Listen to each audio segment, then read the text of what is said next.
I'm just locking. You can take one of the chairs. The one that opened it, No, so the chair will get pushed a little bit. You could put it, yeah, the chair will keep it. Maybe just open up a chair and put it there, yeah. This is not my idea. It's not gonna stop someone from coming in if they push the door open or push the chair. A bucket of water on top of the lid. Okay.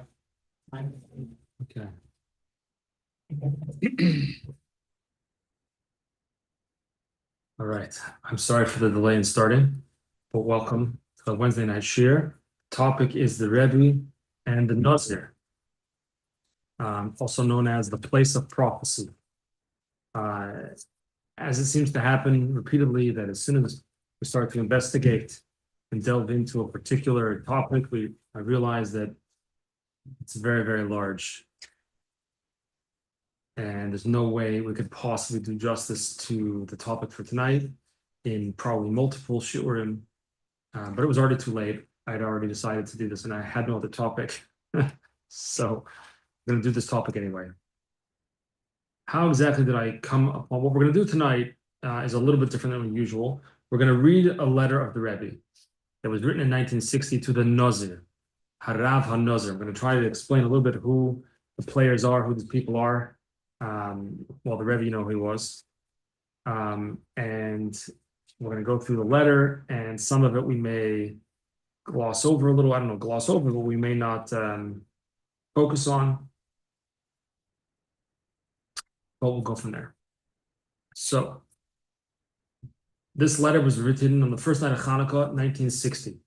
Tavshin Chaf Aleph, as it says on the page, first page here. This is printed in Igros Kodesh, the letters of the Rebbe, the written correspondence of the Rebbe, volume 20, page 72. So what we have here you have a copy of the letter, which is 4 pages. We're probably not going to go through all of it. And then we have a source sheet also, which has some of the things that we may reference while we're learning through the letter. So the letter is addressed, as you see on the 4th line of the letter, Harad Shlita HaKoyin. Harad is Harav David. You see that? Harav David HaKoyin. He was a Nazir. He was famously known as the Nazir of Yerushalayim, or Harav HaNazir. He was born in 1887 in Lita or somewhere, I think Lita, and he died in Israel, in Jerusalem in 1972. So he's relatively contemporary of the figure. I believe his grandfather, I think if I got it right, was a chassid from the Chabad branch of Chassidus, but not from Chabad. The sons of the Tzemach Tzedek, the third Rebbe of Chabad, had many children, and each of them, or many of them, became a Rebbe in their own right. One of those branches was called Kapus. So I believe that that the Nazir of David HaKoyin's grandfather, I think it was his grandfather, was a chassid from the Kapus branch within Chabad. But he himself was not a chassid per se. And he was a big goyin, a big scholar, and he studied in various yeshivas in Europe. I don't have on the top of my head exactly where. And at some point, he met in Europe, Switzerland, I think, he met Harav Avram Yitzchak Kook, the first Ashkenazi chief rabbi of Israel, which was then called British, what is it called? British Mandatory. British Mandate, Palestine. Palestine is what it was called. And he became a Talmud of Rav Kook, and he then became subsequently a Talmud of Rav Kook's son also. And anyway, he lived in Eretz Yisrael. He was a Nazir, as I mentioned. We'll discuss a little bit about that. He was also a vegetarian. We may discuss a little bit about that as well. He had 2 children. The Nazir was married to a woman named Sarah. Her maiden name was Etkin. And her parents, I think it was, sorry if I'm getting the detail, I'm pretty sure it was her parents. The Rebbe lived with her parents for something like 6 or 7 months, when there was all sorts of, not pogroms, but all sorts of anti-Semitic situation going on. So the Rebbe actually lived with her parents for a while. You mean in Europe? In Europe. In Europe. That's correct. In Europe. I forget where exactly. Henich, it was either Etkin or Efkin. I thought it was Etkin. Here it says Efkin, I thought. which was in Russia. In Russia. So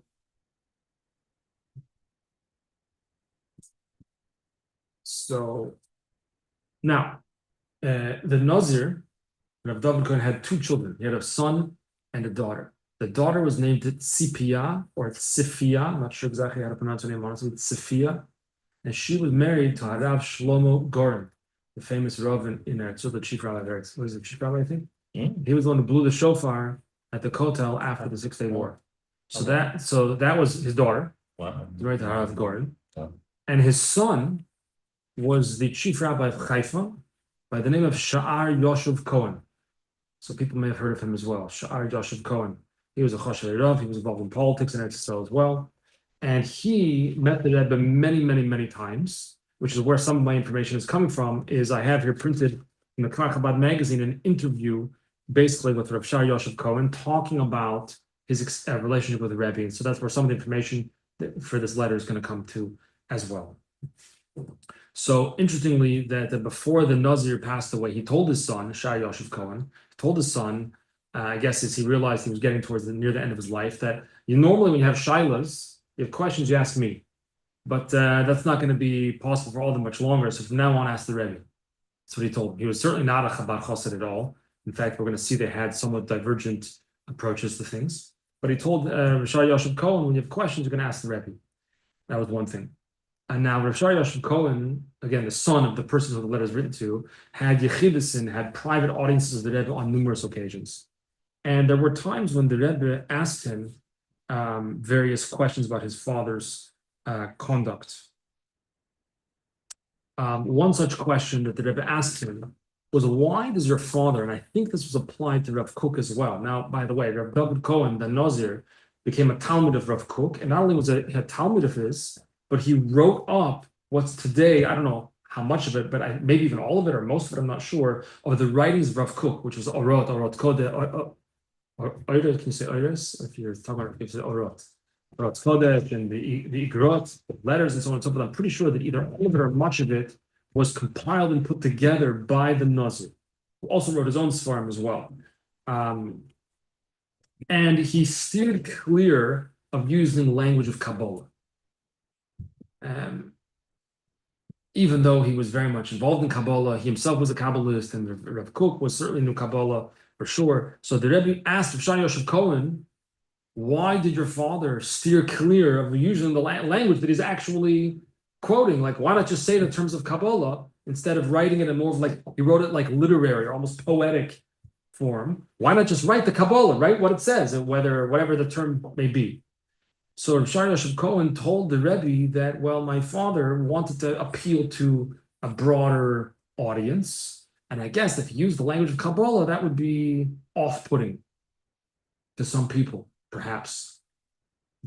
So the Rebbe responded and told him, tell your father in my name. By the way, the Rebbe and the Nazir never actually met. And as far as I know, this is the only letter to the Nazir. As far as I don't know what the Nazir wrote to him, but we'll see a little bit.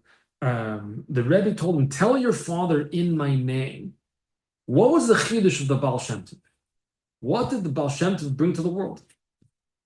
So he said as follows, that before the Baal Shem Tov, the Avodah, the service was, the approach to serving Hashem was first, Sormeira, turn away from evil, and then Asay Tov, then do good.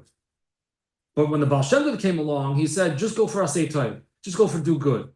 I'm paraphrasing, so don't quote me directly on this, although it's recorded. That the Avodah nowadays is Asay Tov, just do good. Or at least that the Asay Tov, doing good, precedes the Surmirah, turning from evil. That was what the Rebbe told him, to report to his father, the Nazir, in the Rebbe's name. What does that mean exactly? I'm not 100% sure. But I think it might mean, don't worry about what other people are going to say. You're worried that people are going to understand the language of Kabbalah, they're going to be put off by it, they're not going to be put off by it. Asay Tov, just do good. Just spread the teachings of Kabbalah, spread the teachings of the Pnimus HaTorah. Asay Tov, do good. What are people going to react to it? Don't worry about that. But I'm not 100% sure that's what he meant. And then the Rebbe also told him that you see by the Chassidim, by Chabad Chassidim he meant, that they go out into the streets and they go put on tefillin with people. and they don't start with explaining to them, you should start keeping Shabbos, you should stop eating non-kosher. They don't explain. They just say, here, come put on tefillin. And it works. So the Rebbe used that as an illustration. You could start with asay tov. You could start with do good. You don't have to first convince someone, stop eating treif, stop driving on Shabbos, stop doing all you don't have to say to someone, stop doing that first. Just jump into asay tov. So the Rebbe wanted apparently that had something to do with using the language of Kabbalah as well. That's one story about the Nazir. Another thing was that the Rebbe asked him, how was your father able to become a Nazir? It's a shayla pe halacha. How could you become a Nazir? Because there's no base on Mikdash nowadays. So you can't bring a korban. So you can never get out of it. You can Nazir forever. So what exactly is how does that work that your father became a Nazir? The Rebbe asked him. So Rav Shai Yosef Cohen said that he heard from his father that a person, it's incumbent upon a person, we're going to see some of this in the letter a little bit, it's incumbent upon a person to do everything they can to reach the highest spiritual level possible. And my father, he said, wanted that. He wanted to reach the highest spiritual level possible, and part of that was to remove himself as much as possible from relationship with the material world. I'm paraphrasing, but that was the basic idea. So he's a Nazir, so he didn't drink wine. He was also vegetarian, and a Nazir, of course, doesn't drink wine. It doesn't have to be vegetarian. He was also vegetarian. And he mentioned that the Ramchal quotes the Brais of Reb Pinchas ben Yair, that there are different levels that bring a person to Ruach HaKodesh, and that a person should strive to attain different levels of Ruach HaKodesh, even possibly to attain Nevuah. So, also the Nazir, the Reb Shai Yosef Cohen told the Rebbe that his father fasted from Rosh Chodesh Elul to Yom Kippur. He fasted, I'm sorry, at Tainis Dibur. He wouldn't speak. Rosh Chodesh Elul to Yom Kippur. Probably a good idea for a lot of us to do that, but he wouldn't speak. And I don't know if he made exceptions, if it was very important or whatever, I'm not sure. But this was apparently a segula. This was like some kind of appropriate conduct for receiving Ruach HaKodesh, divine inspiration, etc. And the Rebbe told Reb Shai Yosef Cohen, your father has his own way. But it's not the way for everybody else. It's your father's way. It's not the way for everybody. Also, Reb Shai Yosef Cohen told the Rebbe that the Nazirus of my father, the fact that he's a Nazir, my father never actually took a neder of Nazirus. He never made an actual vow. He just acts like a Nazir. And apparently, Reb Shai Yosef Cohen said that the Rebbe appreciated that he didn't actually make a neder. He just behaved like a Nazir. He had long hair, everything. Some pictures of him. Another question the Rebbe asked him was about being vegetarian. So it's interesting the way the Rebbe phrased the question. The Rebbe said to Reb Shai Yosef Cohen, "Af eich, on you," he said, "The Rebbe said to him, I don't have any questions about you. You're a vegetarian because that's minhag aviseinu. Because your father was a vegetarian. You're just doing the minhag of your father. So I have no questions on you. But I have a question on your father." And how did he phrase it? The Rebbe asked him, "Via zoi patet der sich von die avoide von halos hanitzutzos." How did your father exempt himself from the spiritual service of elevating the divine sparks, which we learn about Shabbos morning, many ideas, the idea that from the world of Tayu, there's the process of Shiras HaKelim, where these very lofty sparks of Kedusha fall into material matters. So that it was, rather than saying, how are you vegetarian? How don't you eat meat? He said to him, how did your father exempt himself from this Kabbalistic spiritual obligation of elevating the fallen sparks that are in the meat? How did your father get out of that? That's the way the Rebbe phrased the question. So Reb Shai Yosef Cohen said that the Rebbe said was very, very polite about it. It wasn't an accusation. It was a question. Your father, meaning your father, the Nazir, is a chosh of a person. How does he just not do this tremendous spiritual service of eating the food? He could eat the food with tremendous kavana and a bracha and a tremendous kavana and so forth. So he basically said that my father knows about this. He knows about the avodah of elevating the sparks. He knows about it. And in the stomach, he does it in a different way. Doesn't eat the meat, but he figures out in a different way. Then, at that moment, the way Reb Shai Yosef Cohen tells the story, at that moment, fell into his mind an idea. And he says to the Rebbe, do you have the Sefer Sedei Chemed? Which was, we've quoted that maybe once, maybe twice in the Shurim of Chaim Chizkiya Medini. Chaim, the Ches, Chizkiya Medini. Ches Mem, he called him the Chacham. Spelled wrong, but called him the Chacham. He was, we spoke about it a little bit before, he wrote an encyclopedic work called the Sedei Chemed. It's like 10, 11 volumes. And I think it's pretty well known. I think it might be well known. In the Rebbe's office, where this Yechidus, this private audience took place, the Rebbe, as far as I know, liked encyclopedias. I think he had Encyclopedia Talmudis there, Encyclopedia Judaic. I don't know if he had in his office, but Encyclopedia Talmudis he had, the Talmudic Encyclopedia. And he had various other encyclopedic works, including the Sedei Chemed. So the Rebbe said, yeah, I have it. Which volume do you need? So I told him I need the volume with Aleph in it. Achilas Basar, eating meat. So the Rebbe went to the shelf, took out the volume with Aleph in it. Sharish Fekon himself, from Talmud Chacham, opened it up, looked through the entry on Achilas Basar, eating meat, and pointed to a discussion. I'm just paraphrasing, and I didn't read through the Sedei Chemed, so I'm paraphrasing from this right up here in the Kfar Chabad magazine. That what exactly is the obligation of eating meat on Shabbos and Yom Tov? Is it an obligation that is mitzad Shabbos for Yom Tov? That because of Shabbos for Yom Tov you must eat meat? Or because that brings to that's Oyneg Shabbos, or that's Simchas Yom Tov, right? It's pleasure on Shabbos, enjoying, or it's a Simcha on Yom Tov. Or option number 2, that it's mitzad you, the Gavra, the person. Is that the person should eat meat? Meaning, does Shabbos and Yom Tov itself necessitate eating meat because of either the oyneg, the pleasure, or the simcha of it? Or you, as an individual, should eat meat because meat is good and you like it. Yeah. How is that a question? Because we specifically say to eat meat on Shabbos. Right. And so what is the obligation? Is the obligation coming from Shabbos, that Shabbos requires you to eat meat? Or you should have pleasure on Shabbos, and I like meat, so I should eat meat.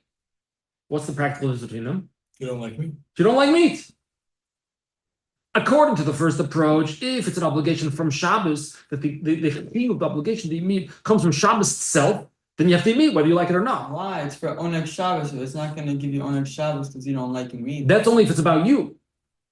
Oh, what if it's not about you? The Oneg Shabbos was for you? What if it's not about you? Oh. What if it's about Shabbos? That something about Shabbos requires you to eat meat. Like on Pesach. Do you eat matzah if you like it? You're laughing. You don't like it, right? Pesach requires you to eat matzah and doesn't ask if you like it or not. It's irrelevant. No, but you only have to eat matzah by the same. Fine. Otherwise, if you don't like it, you don't have to eat. Good. Fine. So the Sedei Chemed apparently, and again, I didn't read through the whole Sedei Chemed, I don't know, says that the obligation to eat meat, the same thing would be to drink wine, by the way. To eat meat or drink wine is from you, meaning is based on the individual, that it's assuming that most people like eating meat and drinking wine, therefore you should eat meat and drink wine. But if you don't like it, you don't have. So we showed this to the Rebbe, and apparently the Rebbe smiled and appreciated that.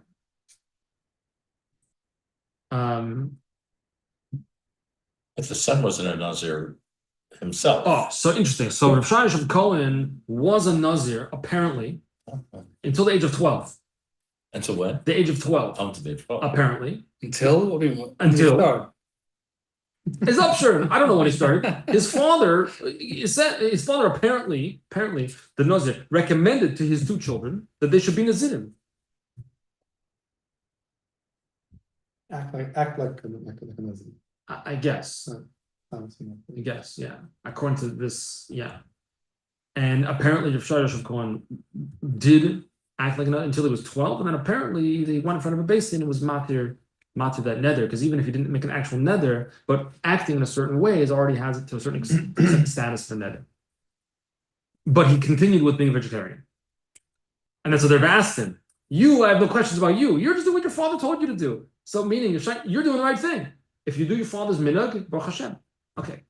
Anyway, I think this is enough for now, but the background, because there's a lot more. But we're running out of time as always. Let's jump into the letter. Shalom uvracha. Normally, I appreciate receiving your letter from the 6th day of Kislev, 1960, a couple weeks before Hanukkah.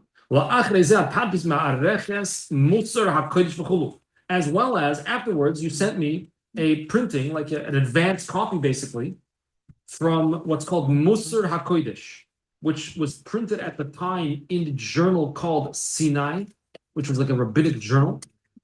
And I have some printings of that excerpts from that here. And then later, these excerpts that were printed in the Sinai journal were later printed in the Sefer of Rav Kook called Oidos HaKodesh, 3rd volume. Now, so I looked up the Sinai journal, which we have a few excerpts from it over here. And there's an article from Rav Zevin, also Shlomo Yosef Zevin in there, who was also a teacher to the Nazir as well, by the way, who was a Lubavitcher. There's an article from Reuven Margolius in there as well, who the Rebbe quotes at the end of the letter. And there's also interesting stuff. So, Chuas Chaim, basically. Thank you. We're on page 2 of the letter. Thanks for thinking of me. Thanks for sending it to me. I appreciate that. And I hope that going forward you will send me other things from the same publisher. Certainly also things that you yourself have written. Because again, remember, these excerpts that we have here from the Sinai journal are not the writings of the Nazir, the writings of Rav Kook that were written up, I don't exactly know, compiled from post-it notes, I'm not exactly sure, and put together. But he's saying, send me what you write also. The Harei. Now it's Chanukah. Asher mitzvahs hayomim hu b'shem, the mitzvahs with oil, as we know, razei derozim derayis, and oil represents the secrets of Torah. Why does oil represent the secrets of Torah? Because it comes from within the oil, within the olive. But to get the oil, you have to crush, you have to exert pressure on the olive to crush it and then extract the oil. That's the secrets of Torah. When you look at the Torah, you don't see secrets. You see maybe a lot of different halachas, you see stories, you see advice, you see all sorts of things, but to really extract the secrets requires more effort.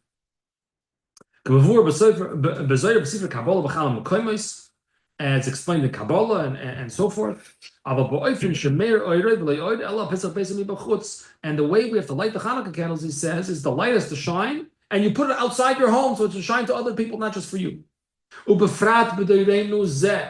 Especially in our generation. Now, the Rebbe may or may not be giving us a subtle commentary, I'm not sure exactly, one could hypothesize, to the approach of Rav Kook. Or if it is not the approach of Rav Kook, because I'm certainly no expert in Rav Kook, to the approach of the Nazir. As far as I know. That this is, he says, now, this is the generation, the footsteps of Mashiach, which means that we're not yet in the era of redemption.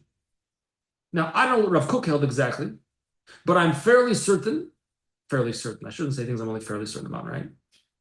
As far as I know, Rav Kook's son, Tzvi Yehuda Kook, who was also a Rebbe, a teacher of the Nazir, held that the Messianic redemption had already begun. So we were no longer in Golus.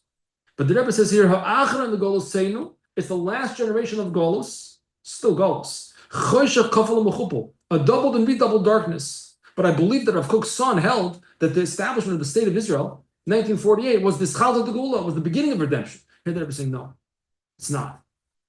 Is that what the Rebbe actually is saying here? I don't know. As it says in the Zohar, when we approach the days of Mashiach, even the children,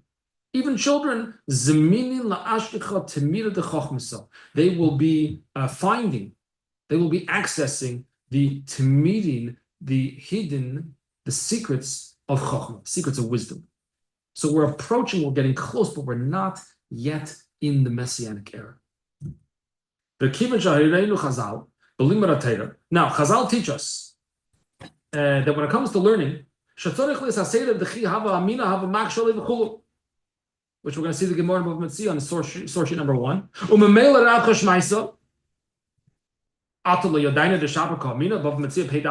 Let's take a look on the source sheet, source number 1. What's the story? Reish Lakish, the famous Reish Lakish, had a chavrusa. He was also his Rebbe. He was also his brother-in-law, Rabbi Yochanan. Rabbi Shlokish was formerly a bandit. He saw a woman, and he did tshuva, and that woman was Rabbi Yochanan's sister, right? And he ended up marrying her. Nazir, I don't know if you saw her, but he did tshuva basically, and he ended up marrying Rabbi Yochanan's sister. So he became brothers-in-law with Rabbi Yochanan. And they became study partners as well. But then Rabbi Yochanan passed away. I'm sorry, other way around. Rish Lakish passed away. So the Gemara says in Bav Metzia, Noch nafshe de Rav Shimon ben Lakish. Rish Lakish passed away. Rabbi Yochanan was very upset. My dear friend, my chavrusa, my brother-in-law passed away. What am I supposed to do? Who am I supposed to entire with? So the rabbi saw how upset Rabbi Yochanan was, and they said, Man lezel leis. Who's going to go and be meyashev his das? Who's going to go and calm him down and console him on the passing of Reish Lakish? And they decided, Nezel Rebbe Elazar ben Pados. Let's send Rebbe Elazar ben Pados to comfort and to console Rabbi Yochanan. Why? The Mechabed bin Shmeitz, because he's very sharp. His halachas are very, very sharp. So Rabbi Yochanan will appreciate such a big Talmud Chacham. Ozu. So Rebbe Elazar ben Pados went. Yosef Kameh, and he went and he sat by Rabbi Yochanan. What did he do when he sat by Rabbi Yochanan? You learn Torah. Kol milsa da'hava Omer Rabbi Yochanan. Every milsa, every matter, meaning every halacha, every teaching that Rabbi Yochanan would say, Omer lei Tanya the Messiah loch. Rabbi Elazar ben Pados would be, you're right. I have a brisa that supports what you said. You hear? Omar. At kvar Lakisha bar Lakisha. You have a mina milsa, but what about Reish Lakish? Basically, my old chavrusa.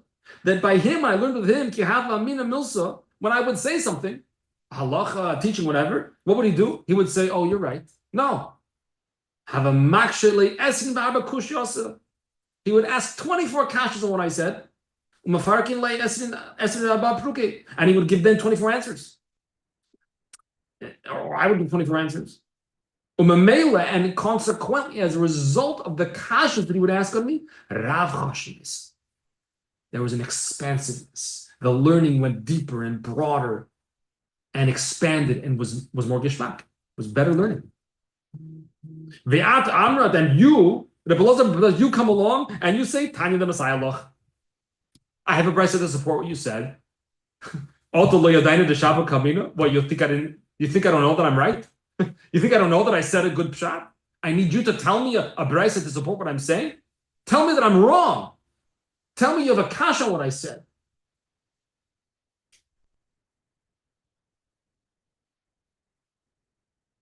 So the Rebbe is quoting this Gemara as an introduction to what he's about to say.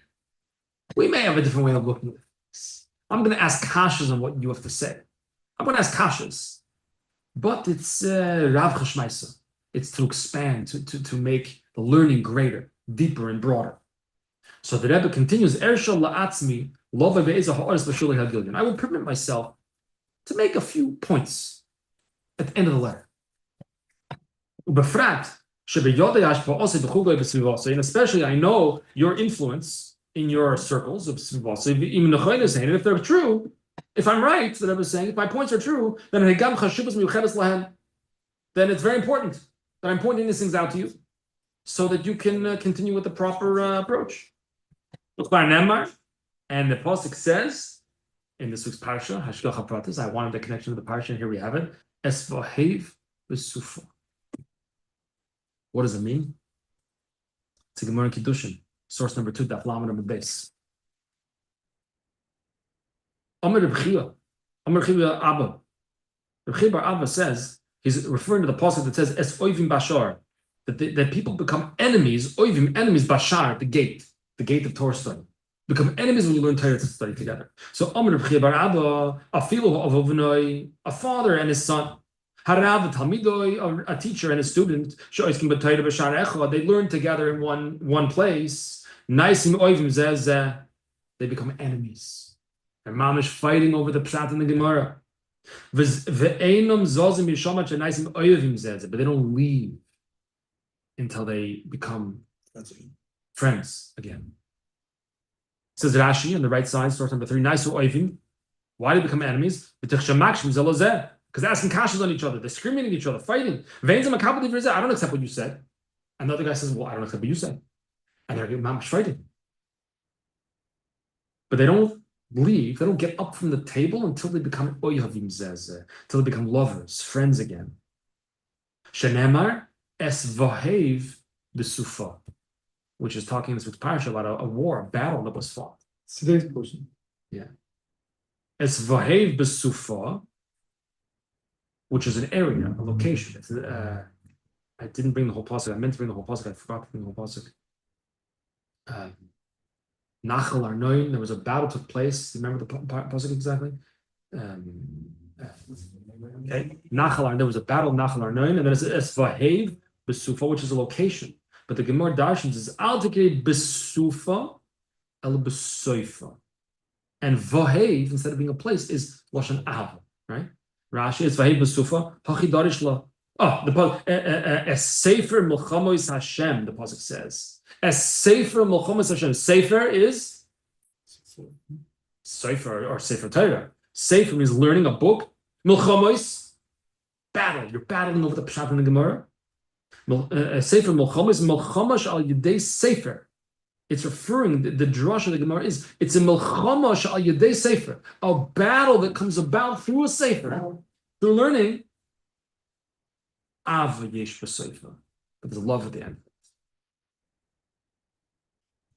So the Rebbe says, so you know where I'm coming from. The Prishas Shalom b'noi harav shlita akoyin, and it said with regards to your son, that's Shar Yosef Cohen. Okay, now here's the. Oh boy, I'm doing a really bad job of this. I'm not doing a bad job. So I'm not doing a bad job, but it's not even the. This is where we're going to get the juice now. Okay. Part 2. Lichura. Ha'ora klolos. There says first I want to start with a general point. Ha'ora klolos. Lichura seemingly inyan musar ha'teresh hu musar ha'kodesh. The whole inyan of musar of ethics from the Torah, which is musar ha'kodesh. That's the name of the section that was published in the Sinai Journal that would later be published in the Reis Kodesh. Hine yesoida v'gam tachlisoi. And here the Rebbe is differing from the approach, as far as I understand it, of Cook. We're going to see more. The foundation and the ultimate purpose of Torah, of the Musar of Torah, is Hamaisa v'Fayil, is practical action.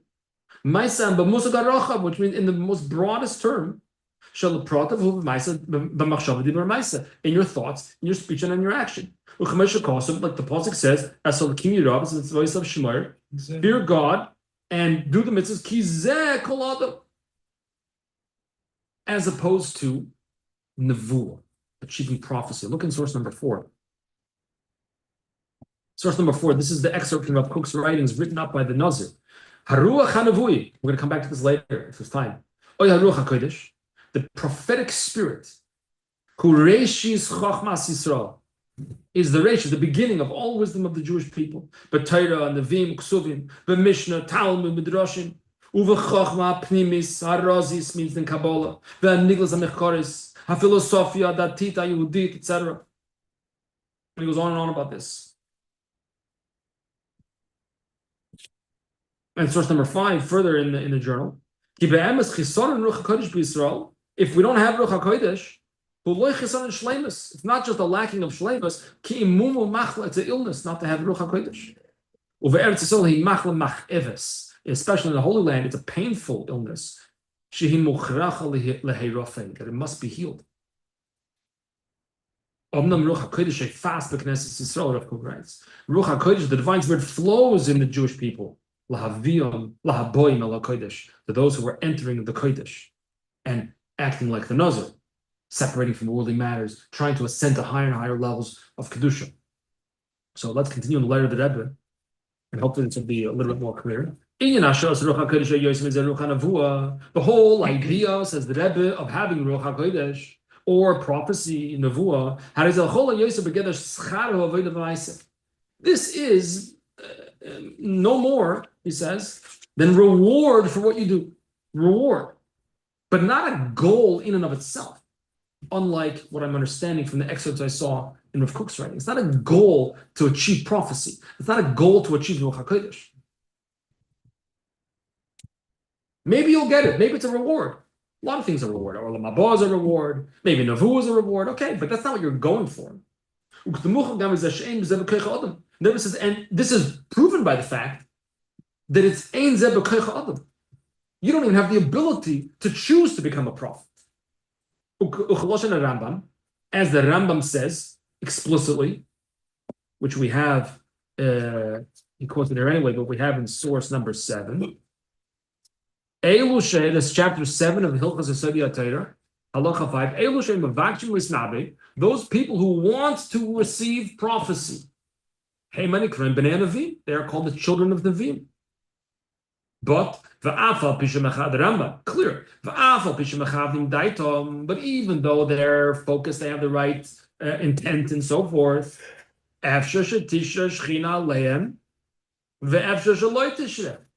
Maybe they will have prophecy or maybe not. So the Rebbe says you can't even control it. How could it be a tachlis? How could it be a goal if you can't control it? Plus in the Rambam, the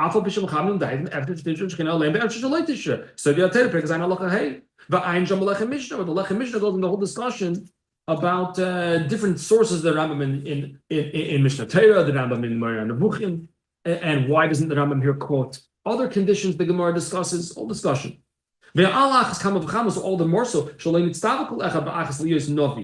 Nobody's commanded to be a Navi. Where does it say a mitzvah to be a Navi? There's no such mitzvah. No such commandment. But not even is there a commandment to have Ruach HaKodesh, divine inspiration. But look over there in the end of Hilchos Tshuva in the Rambam and at the end of Hilchos Malachim, where the Rambam explains the reason why sages, scholars, looked forward and anticipated the Messianic era. Look at source number 10, the Rambam. Hilchos Malachim. The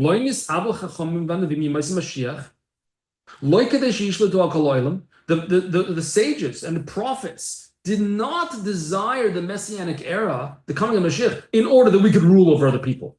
No. Not that we should control the Gentiles. No. And not that people, the Gentile nations, should say, oh wow, the Jews are amazing. No, that's maybe going to happen, but that's not why the sages wanted it. Not to eat, not to drink, not to rejoice. Then what? Why did the sages want Mashiach to come? They would have the open opportunity to study Torah and the wisdom of Hashem. No one would get in the way of that. It's not about Nevuah, the Rebbe says. Now, next paragraph of the letter. Additionally, there are numerous sources that indicate this. This is all the more important today. That's 1960. All the more important today. It's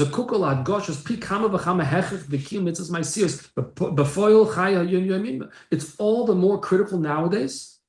I'm not sure if the Rebbe was referring to something specific or maybe just the general, the 1960s are coming.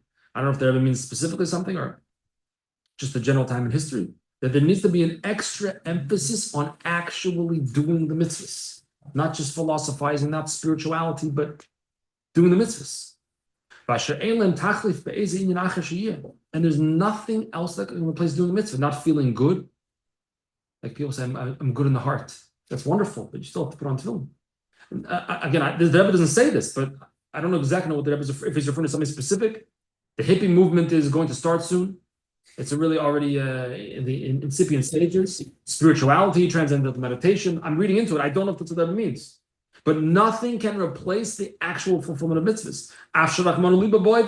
Even though Hashem wants your heart. He wants you to feel. He wants you to be emotional and spiritual and so on and so forth. Yeah, but you got to do the mitzvahs. We don't know what the letter was that prompted this response. No, I don't know. I'd like to look into it though. Now, moving. Now, by the way, this ain't no contradiction that the Rambam says. What did the Rambam say in Hilchos Malachim? That the sages looked forward to Mashiach coming in the Messianic era so they could learn Torah. Mitzvahs? Not so much. Learn Torah. That's not a stira to the Rambam. That I just told you that the whole thing is to do the mitzvahs. The Rambam says, maybe not.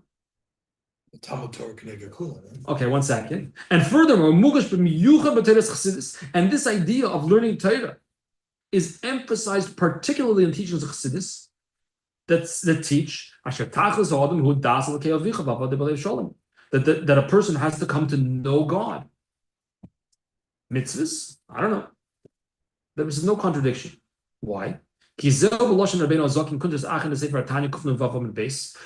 is, to quote the Alter Rebbe in the Tanya, in the last book of the Tanya, one of the last, towards the very end of Tanya, that knowing God, which is really accomplished through learning Chassidus, is mitzvah rabba v'nosa v'chula, is a very, very lofty level, but a very lofty mitzvah, but caveat, rak shezuhi mitzvah achas mitarig. This is a quote from Tanya. It's only 1 of 613. Person has to do all 613. So is it great to know God? Yes. Is it great to learn wisdom? Yes. Torah 100%. But it's one mitzvah of 613 mitzvahs. You have to do all of them.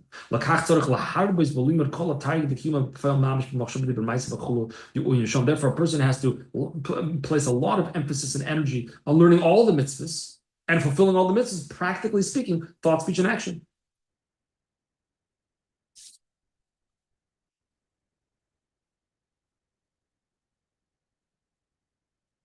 So now the Rebbe goes into some detailed quotes from the Sinai journal. The quote says, which is in source number 4, Haruach HaNevu'i oy Ruach HaKodesh. He seems to be equating them. That prophecy and Ruach HaKodesh are the same thing. He seems to be putting them together. So the Rebbe says, Kanire, you didn't get into the distinction. These are not the same thing. Ruach HaKodesh is not the same thing as Nevuah. You put them together. In fact, sholosh madreges, and it's actually 3 levels. Says that, not 2. Nevuah. There's first of all prophecy. This prophecy, which concluded to some extent with Chagai, Zechariah, Malachi. Although there is a sikh from the Rebbe in Parashas Bolak in volume 2 of the Sikhs, which did not unfortunately make it under the source sheet, that the prophecy came back with the Baal Shem Tov. But that's one thing is Nevuah. Another thing is Ruach HaKodesh, that's something else. And then the third level, Mashen Kin Baskol, a voice from heaven, that's also something else. And when the words Nevuah or Ruach HaKodesh are brought in Svarim in later generations, meaning after Chagai, Zechariah, Malachi, it's a borrowed term. It doesn't actually mean prophecy. But Shaykh Dargas Baskol, it's referring to the level of a Baskol, which is a lower level. Ayin Sha'ar Ruach HaKodesh LaRizal. Go look over here in the Sha'ar Ruach HaKodesh, the gate of divine inspiration of the Arizal, which I just bought this set at the Kisvei Arizal. And it's I don't know. So I don't know what the Rebbe is referring to there specifically. But look over there in the writings of the Arizal. He's the last posek when it comes to matters of Kabbalah. So the Rebbe I'm pointing out, you seem to have put them together, Ruach HaKodesh and Nevuah, but they're actually not the same thing. Next thing,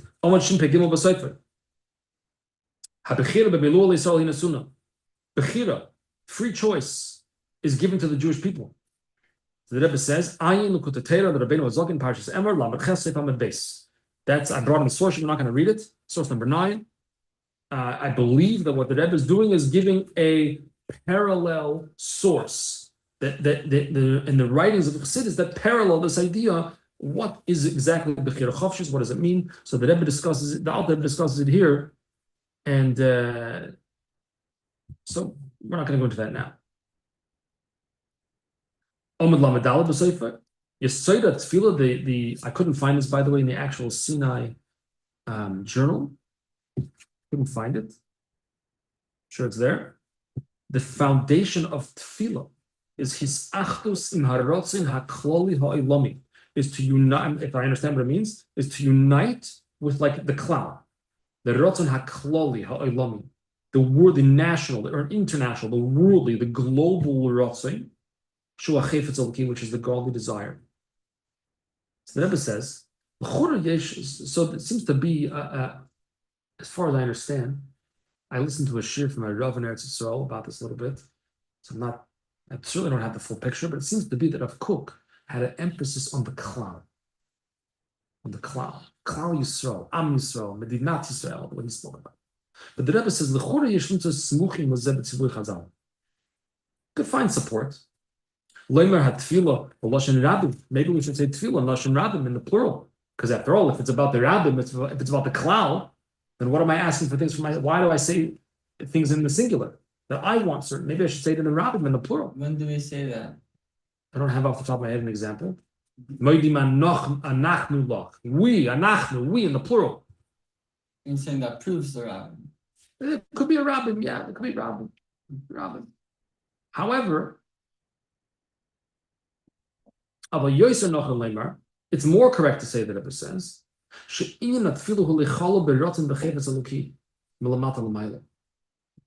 what does the Rebbe mean here exactly?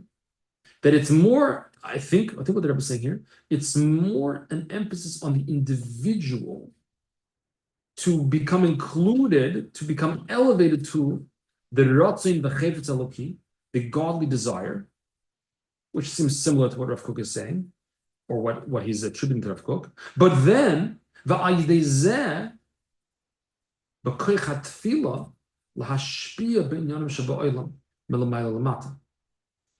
have an influence in the world around you.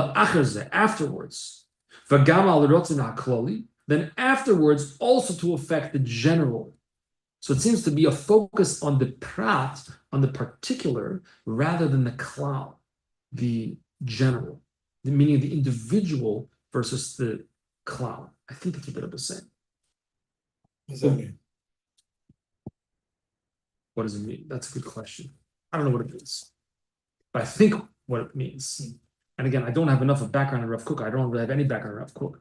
But whatever, the little bit of research I did, that there seems to be an emphasis in Rav Kook on the cloud. And the Rebbe is saying the emphasis is on you. It's not the cloud, it's you. You have to daven to Hashem. Not just because there's a cloud. You have to daven to Hashem to become included, that you should become elevated and come close to Hashem. But you don't stop there. Start with the cloud. It starts with the prat, starts with the individual. The focus is on the individual. But then bring that to influence the surroundings, to influence the cloud. No, but that's what Mikey was asking. Like in the Amida, it's rifa'einu, right? Like everything is in the plural. The specific tefillah is not us. Right. Modamanachnu. So we may conclude, if I understand, we may therefore conclude that the inyan of tefillah is the rabbin, not me. Not really about me. It's not about the individual. So the Rebbe seems to be saying it is about the individual. You work on yourself, you work on your tefillah, etc. And I'm putting the word that this is, the Rebbe doesn't say it explicitly this way. And then through your tefillah, now you'll take that and translate it la'achar zeh, afterwards, gam al harotzon hakloli, also to go to the general. As the and again, I couldn't find it in the Sinai journal, is lasas mapecha, to make a revolution. But the revolution starts with you. It's probably a song or something, right? The revelation starts with you, which we see that the Rebbe's approach in general was the individual. It was always about, is there somebody near you that you know maybe that didn't put on tefillin today? So it was always it doesn't have to be just tefillin. The emphasis was always on every single individual person, not just the cloud also, but through the individual to influence the cloud, rather than quote unquote just the cloud.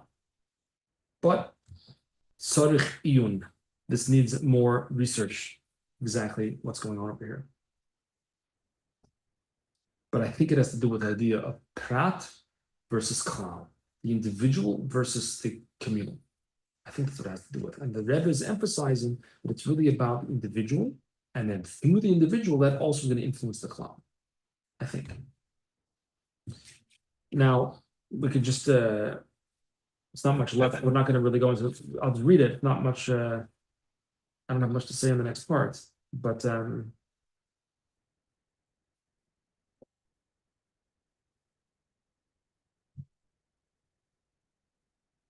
a lot more to talk about for sure. Um,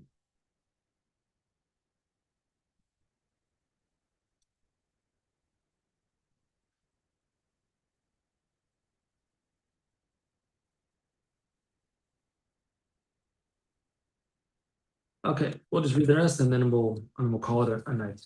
The Seifei Omid Mem Test, that now another note on the Sinai journal.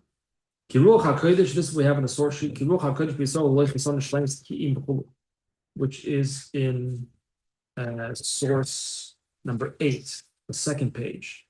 No. What is it?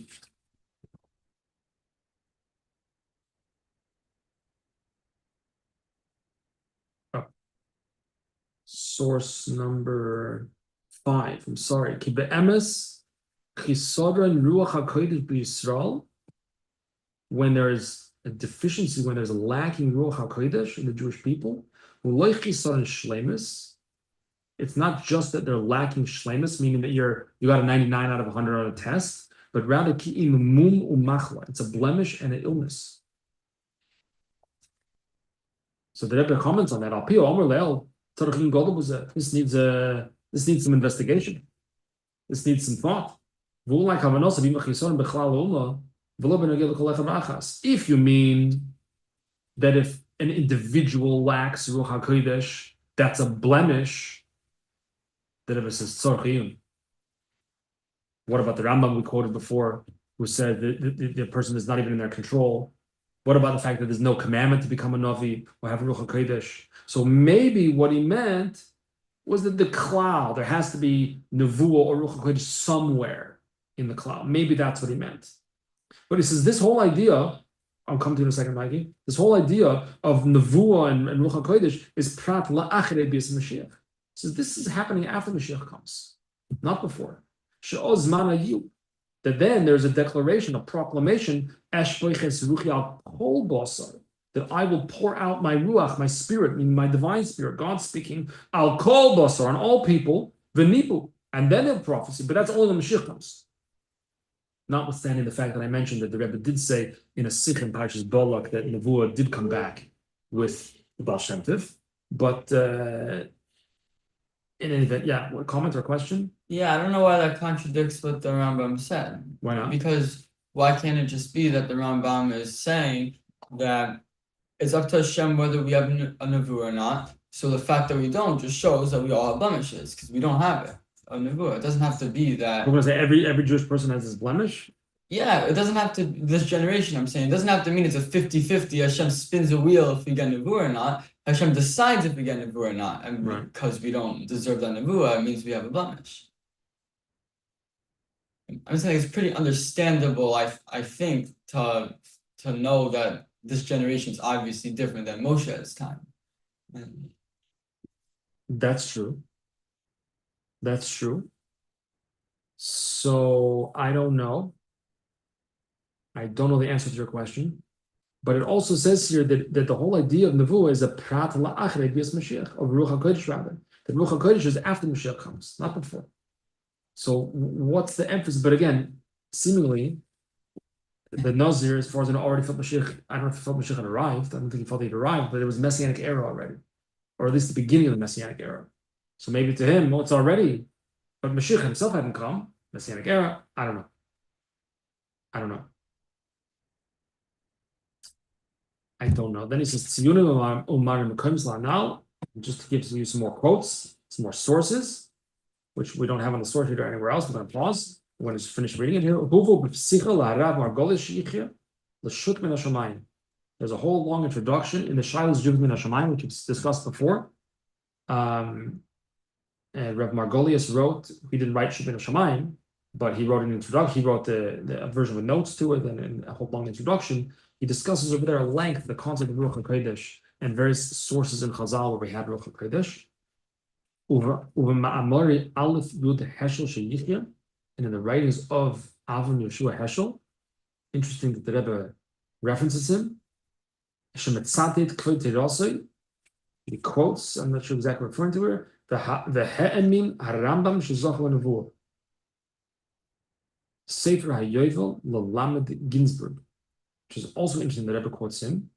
seems some quotation that he believes someone, but I don't know who exactly is referring to, because I couldn't find the Sefer Yovel online, that the Rambam was Zochel and Avud, the Rambam himself explains prophecy, and Sefer Yovel Lamed Ginsburg is Leon or Lewis, I'm not sure, Ginsburg, who I believe was a conservative. Interesting that quotes it. That goes with the Asher. Avram Yeshua Heschel, the one who marched with Martin Luther King. He's also conservative. I don't know who was conservative exactly what it was. I'm not sure. But you know, there's a famous picture of someone carrying a Torah with that. That's something with Martin Luther King. So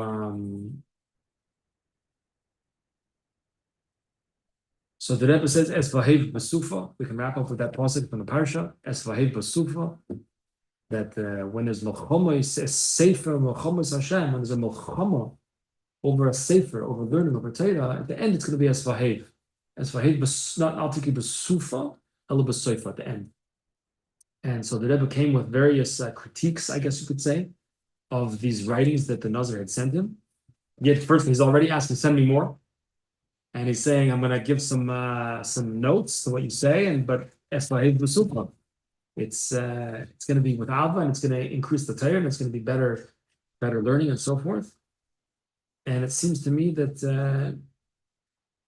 as far as I understand, Rav Kook and the Nazir, who separate himself as much as possible from spirituality, from materiality, he didn't speak, he went a long time in his dibur for extended periods of time, didn't eat meat, didn't drink wine, didn't cut his hair, and so on and so forth, acted like a Nazir, even if not actually a Nazir, passed some of that on to his children. But the Rebbe seems to have felt that was an approach for certain individuals, but not the approach for most people. And the approach for most people is mitzvahs. Do the mitzvahs, prophecy.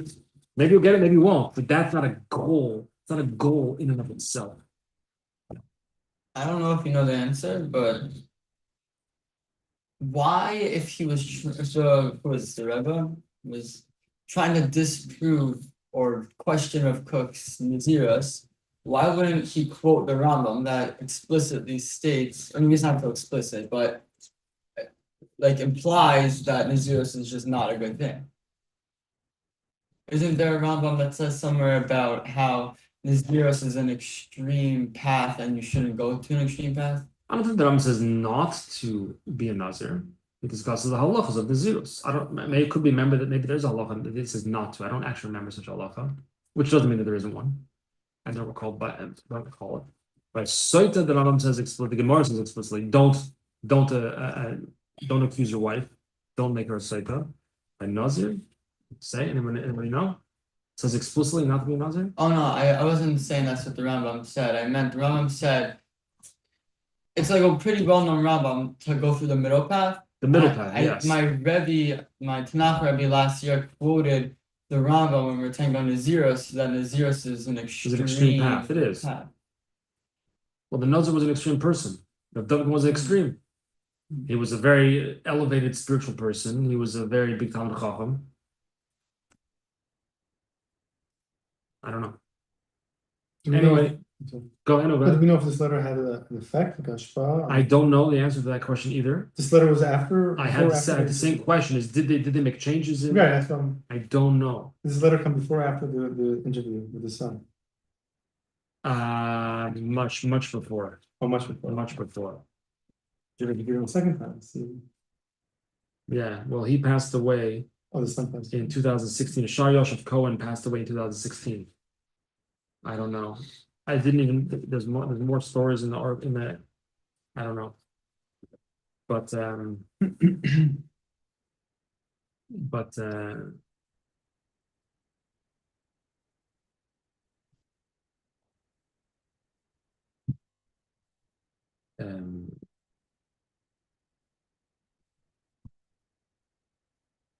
Rebbe also told Shar Yosef Cohen in one of his meetings with him that you are a Rav. He was the chief Rav of Haifa. You're a Rav, and the Rav should only be afraid of Hashem, but not of what anybody else, not of any of the Balabatim, not what anybody says, only afraid of Hashem. So anyway, we'll conclude there with, we opened up the sugya a little bit of the Nazir, Rav David Cohen and Shar Yosef Cohen's son, and some of these discussions. We opened it up a little bit, and But Tein L'Chacham V'Yachim Oid, I guess there's much more to say, but thanks everyone for coming and